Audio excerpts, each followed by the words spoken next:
ہم جو بھی کام کریں وہ سب سے پہلے یہی دیکھیں کہ اس میں اللہ کے احکام اور نبی پاک صلی اللہ علیہ وسلم کا طریقہ کیا ہے، اور اپنے اعمال کو تولے، اپنے اعمال کو جانچے، اپنے اعمال کا محاسبہ کریں کہ ہم نے صبح سے شام تک کتنے اچھے عمل کیے، کتنے برے عمل کیے۔ اگر عمل ہمارا اچھا عمل زیادہ ہوتا ہے اس پر ہم اللہ کا شکر ادا کریں، اگر برائیاں زیادہ نکلتی ہے اس پر ہم فوری اللہ سے توبہ کریں، فوری اللہ کی طرف رجوع کریں۔ جیسا کہ ایک تاجر صبح سے تجارت کرتا ہے، جب شام کو گھر آتا ہے تو دن بھر کی کمائی کا محاسبہ کرتا ہے، دیکھتا ہے کہ صبح سے شام تک ہم نے کتنے کمائے، ہماری تجارت میں کیا نفع ہوا، کیا نقصان ہوا۔ اگر نفع زیادہ ہوتا ہے اس پر وہ اللہ کا شکر ادا کرتا ہے، خوش ہوتا ہے، اور اگر نقصان زیادہ ہوتا ہے تو اس کی فکر میں لگ جاتا ہے کہ اس نقصان کا بھرپایا کیسے کرنا ہے، اگلے دن اس کی بھرپایا کیسے کرنا ہے۔ کہ یہی حال ہمارے اعمال کا ہے کہ انسان اپنے اعمال کو جانچے، اپنے اعمال کو پرکھے، اور اگر اچھائیاں زیادہ نکلتی ہے اس پر اللہ کا شکر ادا کرے، اور اگر برائیاں زیادہ نکلتی ہے تو فوری اللہ کی طرف متوجہ ہو اور توبہ استغفار کرے۔ جب ہم اللہ رب العزت سے توبہ استغفار کرتے ہیں تو اللہ رب العزت ہماری توبہ کو قبول کرتے ہیں اور مغفرت کر دیتے ہیں اور معاف کر دیتے ہیں۔ اس لیے اللہ رب العزت نے تو خود ہی فرما دیا، لا تقنطوا من رحمت اللہ، کہ اللہ کی رحمت سے مایوس نہیں ہونا ہے۔ بہت سارے ہمارے بھائی ایسے ہیں جن سے گناہ سرزد ہو جاتی ہے، خطا ہو جاتی ہے۔ ہم انسان ہیں اور ہوگی، انسان سے خطا ہوگی، اور خطا ہونے کے بعد وہ مایوس ہو جاتے ہیں کہ ہم نے تو اتنے بڑے بڑے گناہ کر دیے، پتہ نہیں ہمارا گناہ اللہ معاف کرے گا یا نہیں کرے گا۔ میرے محترم بزرگ دوستو، اللہ کا تو اعلان ہے، لا تقنطوا من رحمت اللہ، کہ اللہ کی رحمت سے مایوس نہیں ہونا ہے، اللہ کی رحمت سے مایوس نہیں ہونا ہے۔ اللہ تو ہر قسم کے گناہ کو معاف کرنے والے ہیں۔ اللہ رب العزت نے تو بڑے بڑے گناہگاروں کو معاف کیا۔ بنی اسرائیل میں آپ اس واقعے سے اندازہ لگا سکتے ہیں کہ اللہ رب العزت نے کتنے بڑے بڑے گناہگاروں کو معاف کیا۔ بنی اسرائیل میں ایک ایسا شخص تھا جس کے اندر ہر قسم کی برائی پائی جاتی تھی، زانی بھی تھا، شرابی بھی تھا، چوری بھی تھا، یعنی دنیا کی کوئی ایسی برائی نہیں جو اس کے اندر پائی نہ جاتی۔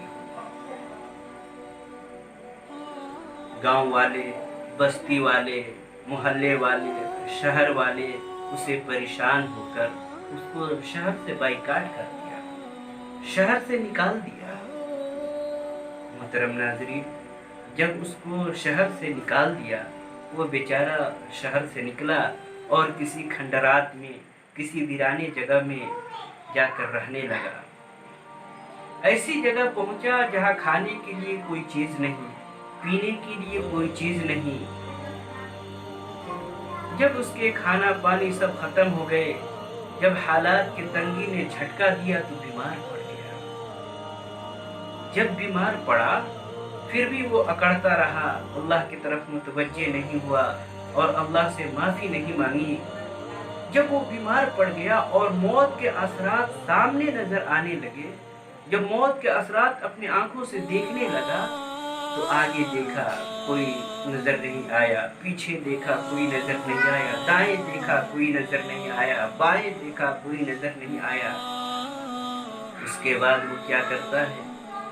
اللہ رب العزت کی طرف متوجہ ہوتا ہے، اپنی گردن کو اوپر اٹھاتا ہے اور اللہ رب العزت سے کہتا ہے، یا رب العالمین، اے اللہ، تو دیکھ رہا ہے، میرے اپنے سب ساتھ چھوڑ دیے، میرے دوست و احباب بھی ساتھ چھوڑ دیے، میرے عزیز و اقارب رشتہ دار بھی سب ساتھ چھوڑ دیے، میرے جتنے تھے سب نے مجھے ٹھکرا دیا، مجھے دھکا مار کر گاؤں سے، شہر سے بائیکاٹ کر دیا۔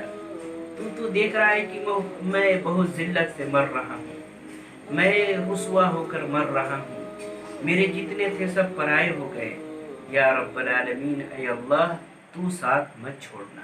اس کے بعد اس کی جان نکل گئی، مر گیا، اتنا کہنا تھا کہ وہ مر گیا، اس کی جان نکل گئی۔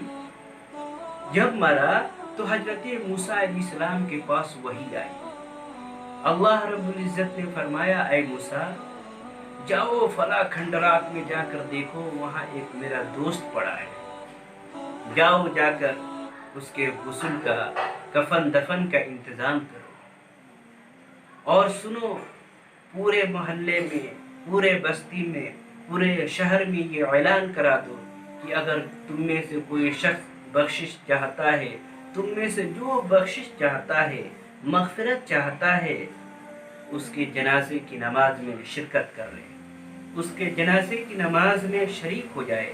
تم میں سے اگر کوئی شخص اس کے جنازے کی نماز میں شریک ہوتا ہے، اللہ رب العزت اس کی مغفرت کر دیں گے، اس کی بخشش کر دیں گے۔ موسیٰ علیہ السلام نے جب یہ اعلان کیا تو پوری بستی کے لوگ، شہر والے حیرت میں پڑ گئے اور اپنے اپنے گھروں سے نکل کر کھنڈرات کی طرف دوڑ پڑے کہ چلے چل کر دیکھے کون ایسی ہستی ہے، کون ایسی شخصیت ہے جس کے پیچھے جنازے کی نماز پڑھنے پر مغفرت ہو جائے گی۔ لوگ بھاگے بھاگے کھنڈرات کی طرف گئے۔ جب کھنڈرات میں پہنچے تو کیا دیکھتے ہیں، ارے یہ تو وہی شرابی ہے، یہ تو وہی جواری ہے، یہ تو وہی زانی ہے۔ لوگوں نے موسیٰ علیہ السلام سے کہا اے موسیٰ آپ کیا کر رہے ہیں، شاید اس کے بارے میں آپ نہیں جانتے، یہ تو اتنا بدکار ہے، اتنا بدکار کہ اس کی بدکاری کی وجہ سے ہم لوگوں نے دھکا مار کر اپنے شہر سے، اپنے گاؤں سے نکال دیا تھا، اور آپ کہہ رہے ہیں کہ اس کے پیچھے جو کوئی جنازہ پڑھ لے گا، نماز پڑھ لے گا، اس کی مغفرت ہو جائے گی۔ موسیٰ علیہ السلام نے اللہ رب العزت سے فرمایا یا رب العالمین یہ شہر والے کیا کہہ رہے ہیں؟ اللہ رب العزت نے فرمایا اے موسیٰ میں بھی سچا اور شہر والے بھی سچے ہیں، یہ ایسے ہی تھا جیسے کہ یہ لوگ کہہ رہے ہیں، لیکن جب یہ مرنے لگا تو آگے دیکھا کوئی نظر نہیں آیا، پیچھے دیکھا کوئی نظر نہیں آیا، دائیں دیکھا کوئی نظر نہیں آیا، بائیں دیکھا کوئی نظر نہیں آیا۔ اس کے بعد اس نے گردن کو میرے طرف اٹھایا، میرے طرف متوجہ ہوا اور کہنے لگا یا رب العالمین تو دیکھ رہا ہے کہ میں بے بسی میں مر رہا ہوں، میں ذلت سے مر رہا ہوں، میں رسوا ہو کر مر رہا ہوں، میرے سب اپنے ساتھ چھوڑ دیے ہیں، میرے دوست و احباب عزیز و قریب سب نے میرا ساتھ چھوڑ دیا ہے، یا اللہ تو میرا ساتھ نہ چھوڑنا۔ اے موسیٰ تو ہی بتا کہ ایسی بے بسی کے عالم میں اگر میرا بندہ مجھے پکارے اور جب سب ساتھ چھوڑ دیے ہیں تو میں اپنے بندے کا ساتھ کیسے چھوڑ سکتا؟ اس لیے میری رحمت جوش میں آئی اور میری عزت کی قسم یہ کم ظرف نکلا، میری بڑائی کی قسم یہ کم ظرف نکلا۔ اس نے مانگی بھی تو صرف اپنی بخشش مانگی۔ میری عزت کی قسم، میری بڑائی کی قسم کہ آج اگر یہ پوری امت مسلمہ کے لیے، پوری دنیا کے مسلمانوں کے لیے مغفرت طلب کرتا تو اس کے طفیل میں پوری دنیا کے مسلمانوں کو معاف کر دیتا۔ محترم ناظرین، یہ ہے میرا رب، یہ ہے میرا رب۔ میرے رب نے تو کیسے کیسے گنہگاروں کو معاف کیا ہے۔ وہی رب کہہ رہا ہے لا تقنطوا من رحمت اللہ، کہ اللہ کی رحمت سے مایوس نہیں ہونا ہے۔ ہم انسان ہیں، ہم سے غلطیاں ہوں گی، ہم سے خطائیں ہوں گی۔ اگر ہم سے کوئی غلطیاں ہو رہی ہیں ہم فوری اپنے رب کے طرف متوجہ ہوں، اپنے رب سے معافی مانگیں، اپنے رب کے سامنے اپنے ماتھا کو ٹیک دیں، اپنی پیشانی کو ٹیک دے اور اپنے رب کے سامنے اپنے آپ کو سرنڈر کر جائے۔ اللہ رب العزت نے بڑے بڑے گناہگاروں کو معاف کیا ہے۔ انشاءاللہ اللہ رب العزت کی ذات سے قوی امید ہے کہ اللہ رب العزت ہمیں بھی معاف کر دیں گے۔